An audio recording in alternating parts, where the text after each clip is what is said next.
few things. Working really hard, and I know that's super easy to say, but you know, people come in there, they say, well, you're an overnight success. You're 26, you have this business, and I tell them, there's nothing overnight about this success. I have missed and sacrificed a lot over the last 3 years to get where I'm at, and I feel like we just hit a tipping point.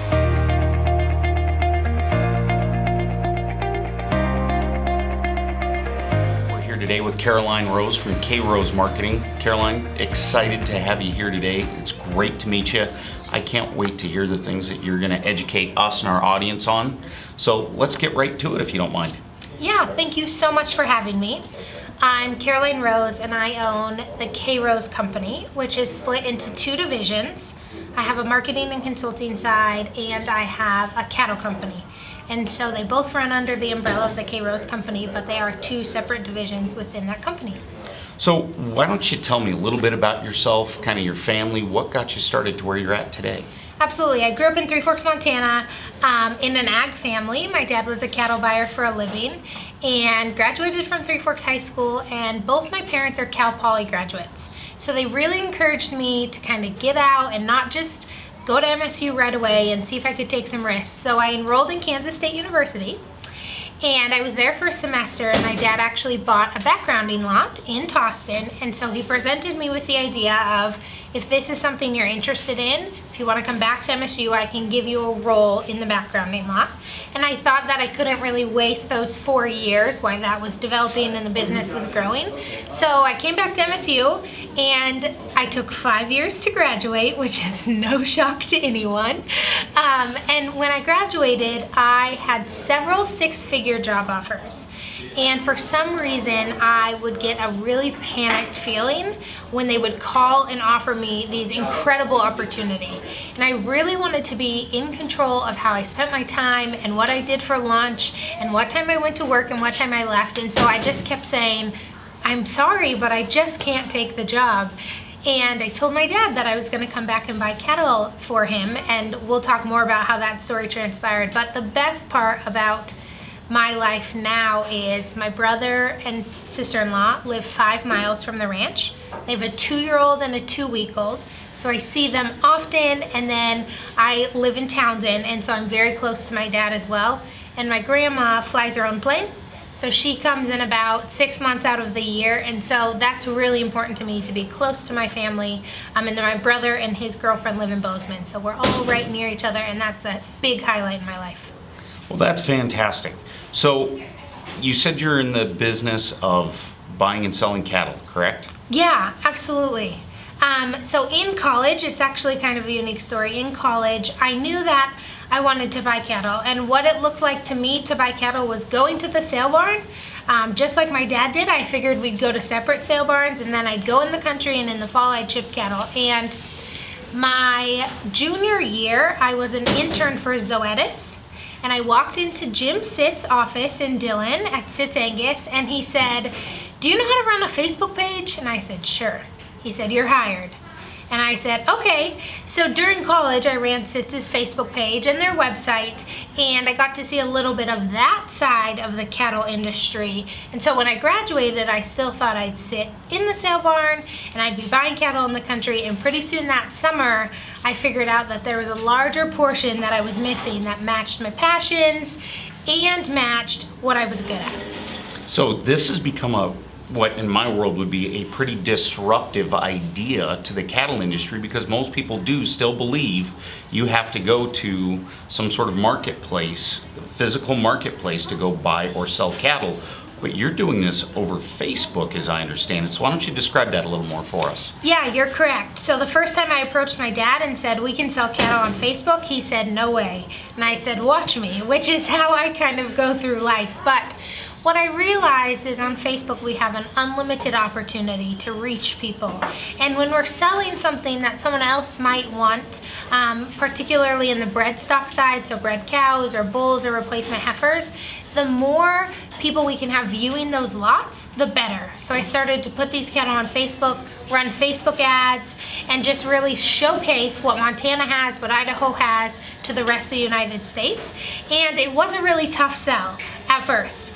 But after I sold a couple lots, people started to pick up on the idea. They realized that if I could sell bread stock on there, bred heifers or replacement heifer calves, then I could really help their bull sale by doing the exact same concept for their bull sale. And that's how the marketing company came to be. Okay, so you've got the cattle side, you've got the marketing side. How many people do you have on your marketing team? I have 10 people on my team total. I have a couple girls that split a little time between the cattle and the marketing, but most of my staff is on the marketing side. We did add a part-time staff member this summer to the cattle company side, and she'll go full-time this fall. But I have 10 people on the team, and they all have different roles, and they're working kind of in their zone of genius. So I very rarely post a job. I just say that we're hiring, and I look at who's applying and seeing how we can fit them into their niche. But it's definitely grown. This time last year, I had one part-time team member. And what do you attribute that growth to? A few things. Working really hard, and I know that's super easy to say, but people come in there, they say, well, you're an overnight success, you're 26, you have this business, and I tell them there's nothing overnight about this success. I have missed and sacrificed a lot over the last 3 years to get where I'm at, and I feel like we just hit a tipping point. I started to get some public recognition. We've had articles written about us. I've been on several blogs. And so we just kind of hit this tipping point, and I realized that it was better that I hired where they're good and I did what I'm best at. And so it was just this snowball effect. And I have the best team members. They're very invested. They're actually 5 of them are coming out to Montana in August for a little company weekend where we're gonna plan and go over the whole fall, and so we're really excited about that. So why don't you describe your hiring process a little more for us? Yeah, so when we look to hire, the first thing we do is find people that we know. So I love to work with people who are movers and shakers, and if I knew them in college or they won some awards and I was connected, whether it be New Century Farmer or the National Ag Ambassador team, those are the people I want on my team. And so first I kind of reach out to my network, and then we'll post a job opportunity and give the specs.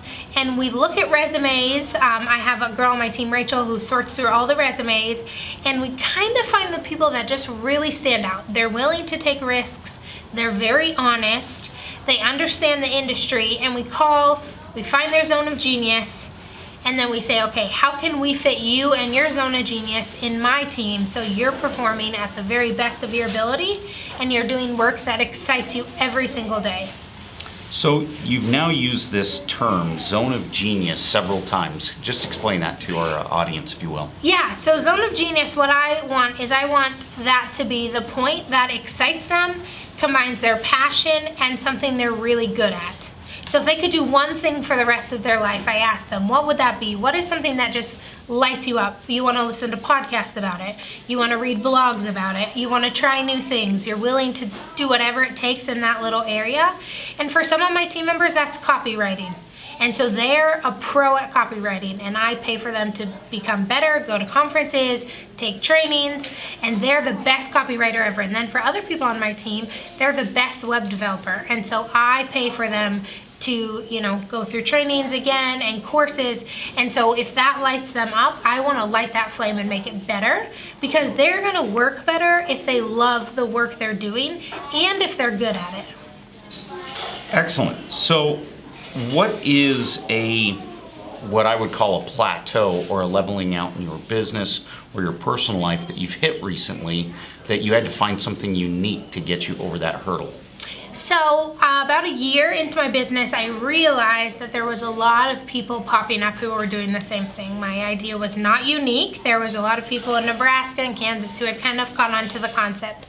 And a few things that I realized is relationships. It all comes down to relationships, both on the marketing side, whether we're just building a logo for someone, or whether I'm going to manage their whole bull sale, or whether I just bought them a load of calves. It all comes down to relationships, and that's something only I can do. And so when I can delegate the rest of the work, I realize that I can form those relationships. And we do a group which is about 1,000 members, and I said, what do you guys need? And they said constant support in smaller bites. And I said, okay, well, let's have the K-Rose. We have the K-Rose Acceleration Nation, and we have an academy. And so what we do is in the Acceleration Nation, we meet with them 3 to 4 times live a month. We provide a tech library, so that's the biggest hang up we see on online business. They can't figure out something on their website and they spend hours Googling. So we have a whole tech library. We offer stock photos. We offer support on Facebook. And then my favorite part of that, which is a little piece, is all the year members, they get a book, and everyone gets a different book. And so then in the group, we have a feed and they exchange their books. So everyone can read a lot of personal development books. And it gives back to them, doesn't it? Yep, absolutely. That's fantastic. Let's end on this. What's something that your team is doing to give back to the community? Because I'm a big believer in, right, we grow more when we're giving. Yeah, so our biggest was 4-H this last week. So we sponsored some of the goat showmen, which is unique because I feel like I was just in 4-H even though it wasn't that long ago. But we're big believers in that. But we're also really big believers in, we do free 15-minute consults. And I'll tell you, probably 8 of them don't turn into business. And I'll sit down with a small business owner, give them 15 or 20 minutes of my time, and I can help them, you know, with their email or adjust their Facebook page. We really find that that gives back. It's not a selling consult, it's just whatever questions you have that can help you move your business forward. And a lot of times with Bozeman customers, we meet in person and they just love that. We have a cup of coffee, I give them a free amount of our time, and I can really solve their pain points. And then we don't expect them to become customers. If they do, great, but we do it more as a community service. Like, how can I help you be better, your business be better, give a little bit of my time. And we found it's very rewarding. Just last week, we sat down with a lady for half an hour who was struggling with her blog, and she couldn't get some of the pieces right. And we just went in and we record the screen so she has it if it happens again. We just went in and made some changes for her, and she was ecstatic. You guys can follow us on krosemarketing.com. We are on Facebook with K-Rose Marketing and Consulting, but we also have a Facebook group. Like I said, there's a little over 1,000 members. It's called K-Rose Marketing. Shortly, probably before this is actually live, we will have krose.com, which will be a one-stop landing page where you can find information both on the marketing business and on the cattle company business and read up a little on me.